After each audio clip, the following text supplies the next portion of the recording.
ಹರೇ ಶ್ರೀಕೃಷ್ಣ. ಶ್ರೀಮದ್ ಭಗವದ್ಗೀತೆ ಅಧ್ಯಾಯ 8 ಶ್ಲೋಕ 11. ಯದಕ್ಷರಂ ವೇದವಿದೋ ವದಂತಿ ವಿಶಂತಿ ಯದ್ಯತಯೋ ವೀತರಾಗಾಃ ಯದಿಚ್ಛಂತೋ ಬ್ರಹ್ಮಚರ್ಯಂ ಚರಂತಿ ತತ್ತೇ ಪದಂ ಸಂಗ್ರಹೇಣ ಪ್ರವಕ್ಷ್ಯೆ. ಈ ಶ್ಲೋಕದ ಭಾವಾರ್ಥ: ವೇದ ಬಲ್ಲವರು ಅಳಿವಿರದ ಅದನ್ನು ಅಕ್ಷರ ಎನ್ನುತ್ತಾರೆ. ಭೋಗದ ಒಲವು ತೊರೆದ ಸಾಧಕರು ಅದನ್ನೇ ಸೇರುತ್ತಾರೆ. ಅದನ್ನು ಸೇರಬಯಸಿಯೇ ಬಗೆಯಲ್ಲಿ ಆ ಹಿರಿಯ ತತ್ವವನ್ನು ಚಿಂತಿಸುತ್ತಾರೆ.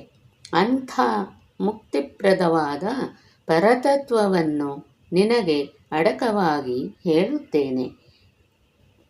ಕೃಷ್ಣ ಹೇಳುತ್ತಾನೆ, ಯೋಗ ಸಾಧನೆಯಿಂದ ಭ್ರೂಮಧ್ಯೆ ತಂದು ನಿಲ್ಲಿಸಿದ ಜೀವವನ್ನು ಅಲ್ಲಿಂದ ಧ್ಯಾನ ಮಾಡುತ್ತಾ ಮೇಲಕ್ಕೆ ಸಹಸ್ರಾರದತ್ತ ತೆಗೆದುಕೊಂಡು ಹೋಗಬೇಕು ಎಂದು. ಈ ಕಾಲದಲ್ಲಿ ಧ್ಯಾನ ಮಾಡಬೇಕಾದ ರೂಪದ ಬಗ್ಗೆ ಹೇಳುತ್ತಾ ಕೃಷ್ಣ ಹೇಳುತ್ತಾನೆ, ವೇದವನ್ನು ಬಲ್ಲವರು ಅದನ್ನು ಅಳಿವಿರದ ಅಕ್ಷರ ಎನ್ನುತ್ತಾರೆ. ಮಹಾಪ್ರಯತ್ನದಿಂದ ಭಗವಂತನನ್ನು ಒಲಿಸಿಕೊಂಡವರು, ಪ್ರಾಪಂಚಿಕ ಸೆಳೆತದಿಂದ ಪಾರಾದವರು ಆ ಭಗವಂತನನ್ನು ಹೋಗಿ ಸೇರುತ್ತಾರೆ. ಅವರು ಅಂತಹ ಭಗವಂತನನ್ನು ತಿಳಿದುಕೊಳ್ಳಬಯಸಿ ಬ್ರಹ್ಮಚರ್ಯವನ್ನು ಜೀವನದಲ್ಲಿ ಅಳವಡಿಸಿಕೊಳ್ಳುತ್ತಾರೆ ಎನ್ನುತ್ತಾನೆ ಕೃಷ್ಣ.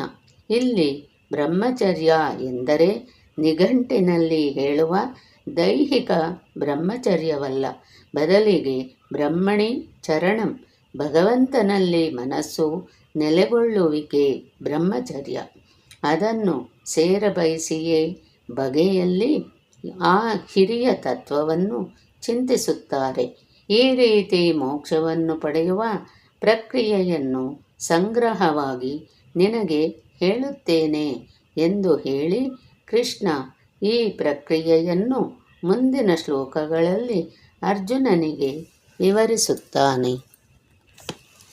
ಇಲ್ಲಿ ಭ್ರೂಮಧ್ಯೆ ಎಂದರೆ ಎರಡು ಹುಬ್ಬುಗಳ ನಡುವೆ ಇರುವ ಆಜ್ಞಾಚಕ್ರ ಎಂದು.